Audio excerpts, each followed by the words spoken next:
A reading of selections from Luke 1:26 through 55. Hear what God's Spirit is saying to you. In the 6th month, the angel Gabriel was sent by God to a town in Galilee called Nazareth, to a virgin engaged to a man whose name was Joseph, of the house of David. The virgin's name was Mary. And he came to her and said, "Greetings, favored one, the Lord is with you." But she was much perplexed by his words and pondered what sort of greeting this might be. The angel said to her, "Do not be afraid, Mary, for you have found favor with God. And now you will conceive in your womb and bear a son, and you will name him Jesus, for nothing is impossible with God." Then Mary said, "Here I am, the servant of the Lord. Let it be with me according to your word." Then the angel departed from her. She then traveled to Zechariah and Elizabeth. And Elizabeth heard Mary's greeting, and the child leapt in her womb. Mary responded like this.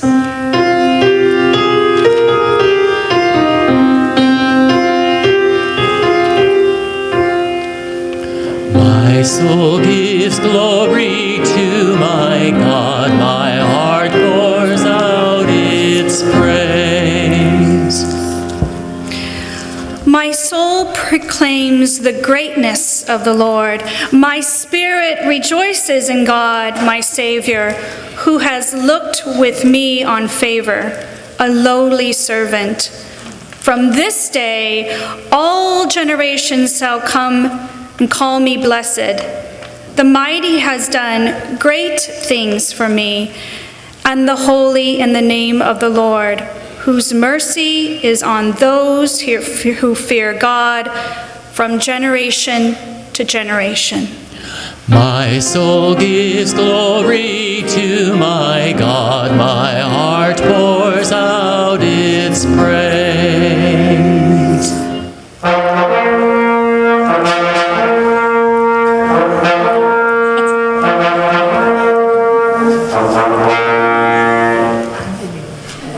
Hello down there.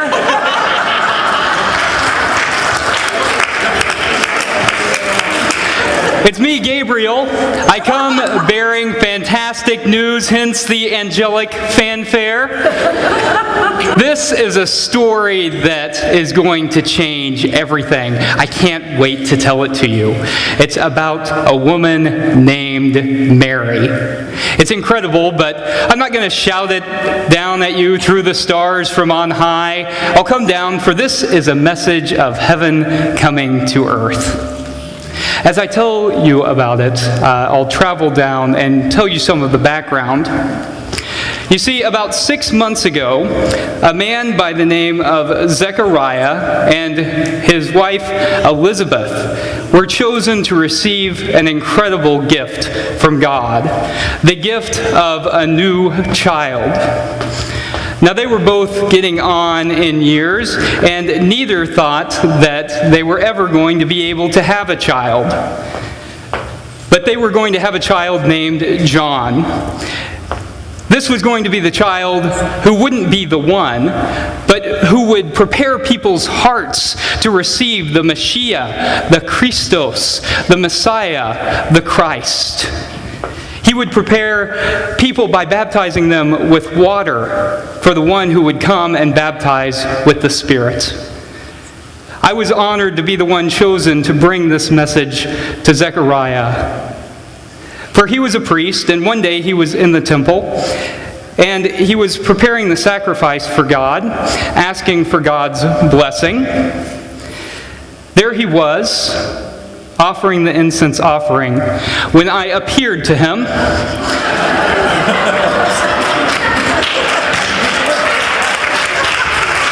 You should have seen the guy's face. This guy was terrified. But I said, "Do not be afraid. Fear not, Zechariah." He was still a little uneasy. I said, "Don't worry, I come bearing great and fantastic news. Elizabeth is going to have a son." He still wasn't too sure about that. I mean, he said, "Look at me. We're not going to have a child." He wondered if the other priests in the temple had put me up to this. And I said, "No, this is a message from God. Elizabeth will have a child." I could tell that he wasn't going to believe it unless he saw it with his own two eyes. So I said, "Your voice will be taken away from you for the next few months. And when you see your son born, you'll have your voice returned and you'll be able to go out into the world and spread this wonderful message with renewed vigor." And so I left the temple, and Zechariah left soon afterwards and went out to the other priests. He couldn't talk, but they realized that he had had a vision from God. When Elizabeth discovered, she was ecstatic, but also not quite sure what to make of it. She wasn't sure her body would survive the pregnancy or the birth, and so she secluded herself for the next 5 months. Well, just the other day, I got another message from God that Mary's relative, or Elizabeth's relative Mary, was also going to give birth. But this was going to be the child that everyone had been waiting for. This was going to be the Christ child. So I traveled to Nazareth, and I appeared to Mary, and I recited my usual refrain, "Do not be afraid." But she wasn't fearful. I said, "Mary, you are going to give birth to the Christ child, God's presence on earth, a child who will change absolutely everything." But she still wasn't afraid. She was just kind of perplexed. "A child? Really? I'm not even married. Are you sure?" I said, "With God, all things are possible."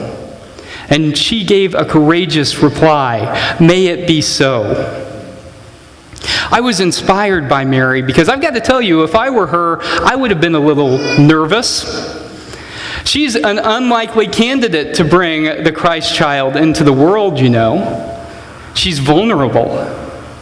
She's young, like very young, 12 to 14. She's not married, but she's engaged to a man named Joseph, and she's not from a well-to-do family. You know what this means.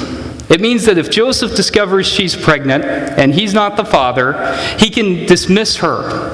He can call off the engagement, and she will be all on her own.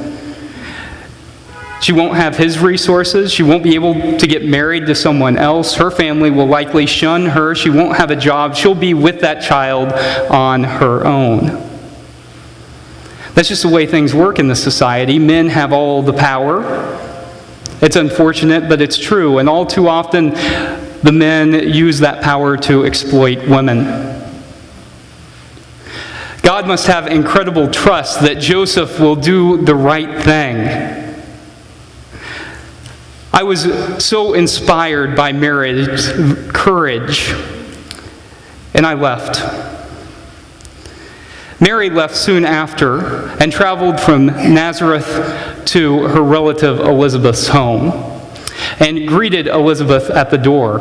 And whenever Elizabeth heard the sound of Mary's voice, the child leaped in her womb. And Elizabeth took on the role of prophet and said, "You must be carrying the Christ child.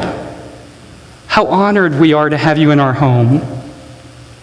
And Mary responded by singing a beautiful song, "My soul magnifies the Lord." A song which I think will probably be important for people in future years. In fact, I heard you singing it just a few moments ago. My soul magnifies the Lord. And then Mary took on the role of prophet, and she said, "I know that this child is going to grow up and do great things. He will topple the thrones of the powerful and lift up the lowly. He will give good food to those who are hungry and turn the rich away empty. What prophetic words about this child, but I wonder if even Mary will be surprised by what this child grows up to do. Can I let you in on a little secret? Don't tell the other angels I told you this. This child isn't going to be what people expect. You see, there are a lot of misconceptions about the Messiah, about what he's going to do. He's supposed to be risen up, and he's supposed to incite a revolution, to inspire people to overthrow the powers that be, the Roman Empire. He's supposed to lead a violent revolution, to be a warrior king. Messiah means anointed one, king. Jesus means savior. That's what people are going to expect him to do. But instead of leading a violent revolution, he's going to lead a revolution of the heart. He's going to light a flame within people's hearts, a passion for peace. He's not going to be an earthly king, but instead is going to be the Prince of Peace. See, I told you this was fantastic news. Everything is going to change. You know, as I've seen this story unfold, I have been amazed by the women in the story.